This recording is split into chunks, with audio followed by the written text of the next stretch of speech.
you know, I was picked to go and play for Middlesbrough boys, and I wanted them to be picked. I didn't want to use my influence to get them into an academy, which I regret now, in a way. You know, my wife sort of like had to go at me at the time about it all, but I wanted them to get there on their own merit. Yeah. Eventually, Jack went to Middlesbrough, and he could have signed for them, but he didn't want to. He wanted to go and further his education. And my oldest son had a couple of trials here and there, but I just, you know, look back and think, well, maybe it would have been better for them if they'd have been playing with better youngsters throughout their Did you feel there was quite a bit of pressure on you when they were coming to that age of academy type age to get involved with their development? Or?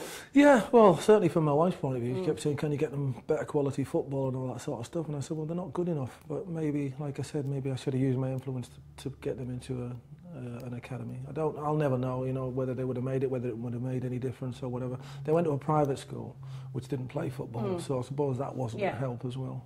Yeah, and did they have a big burning ambition to follow in their dad's footsteps? Well, sort of. I mean, you know, sort of like the place where we sit now used to be an indoor gym for where the boys played football, and they've got an outside football pitch that they had.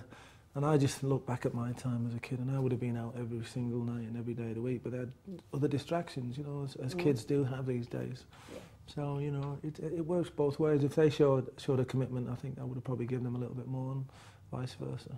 And did coaches of theirs at that age want to look to you for tactics and help in any way? Yeah, it was unfortunate when I used to go and watch them play on a Sunday morning, because they played for Ossett Sporting Boys, which is a local team to Wakefield. And I used to go and watch them on a Sunday morning, and I tried to keep out of the way the best I could, because I'm not one of them screaming parents who gets involved or anything. And if there was any tackles made or anything like that, the dads would look over towards me and start shouting and all that sort of stuff. So I think, you know, try and keep out of it the best way I can. I wouldn't stand with the mums and dads. I wouldn't tolerate any of the mums and dads screaming at the kids. But yeah, I mean, I did used to train them from time to time when I could.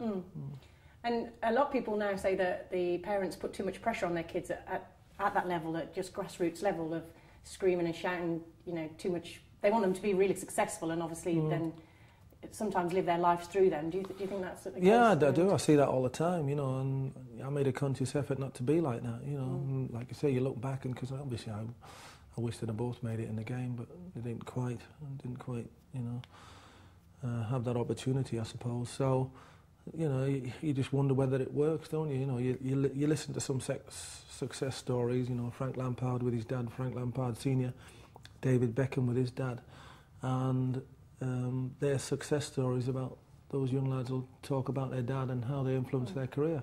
But for every two of those, there's another 2 million who've done exactly the same, and it's not worked out. Yeah, and they might just be exceptional football players, and you never know if their dads hadn't been around or whatever, they still may have made it. And true. You just never know, do you? There's no way you can compare. Like you say, you've only just got to look back from when I was younger, and you know, from the boys who, because one of my favourite games is watching the England team in the 1966 World Cup final. You know, you ask any of those players what it was like when you were younger, and you know, you don't read of really influences. It's they've made it on their own.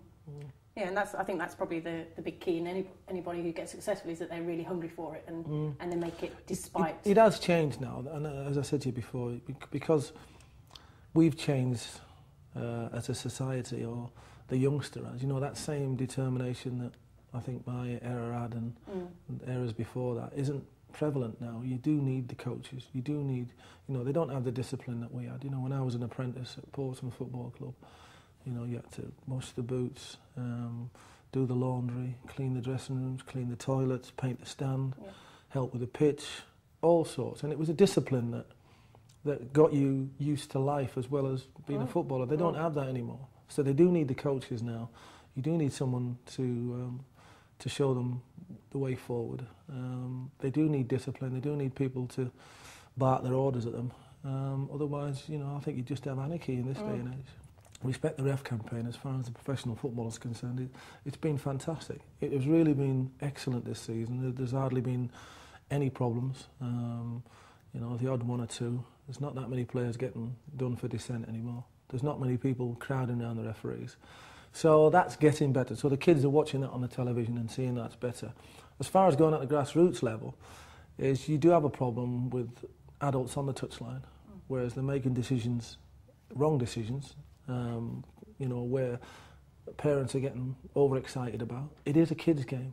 At the end of the day, it's a kids' game. You know, it's not life or death. It's, you know, it's a game. And you're getting people carried away. You know, it might be important. Something might be important to them, a youth cup final for under 10s or under 11s. But at the end of the day, how do we get these referees to be able to develop if we don't give them a chance? And you know, it is a problem. I understand that it is a problem, and hopefully there's some way that we can rectify it. Right, Chris, if you could just answer these questions, finish the sentence off for me. My friends and family would describe me as? Enthusiastic. I'm happiest when? I'm watching football. I get annoyed when? I'm not watching football. The best club I ever played for was? Leeds United. If I hadn't been a footballer, I'd like to have been? I would like to have been... I'm not sure I'd like to have been, but I would have been in the Navy. The funniest thing I've seen at a football match was? When I was at Stoke City, the physio had a wig and a syrup, and it was windy one day. And he put his hand on his head like that to run and treat someone, and he ran straight past him because he had his head down. Brilliant. That is funny. That is the funniest thing I've heard. Oh, I can't see. Fondest memory of my football career was? I had some good ones, really. My ambition was to play for Middlesbrough because I was born there, and my dream was to play for Leeds, and I managed to do both. And, you know, to win things with them was good, yeah. And you did. Yeah. My favourite part of match day was? Well, the game itself. If I had to give one bit of advice to a budding footballer, it would be?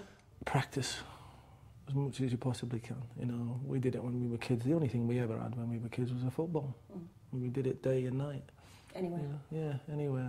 And you develop your skills like that. So, you know, that's the best piece of advice. And advice I gave my kids, you know, unfortunately they didn't make it, but, you know the good old days they were.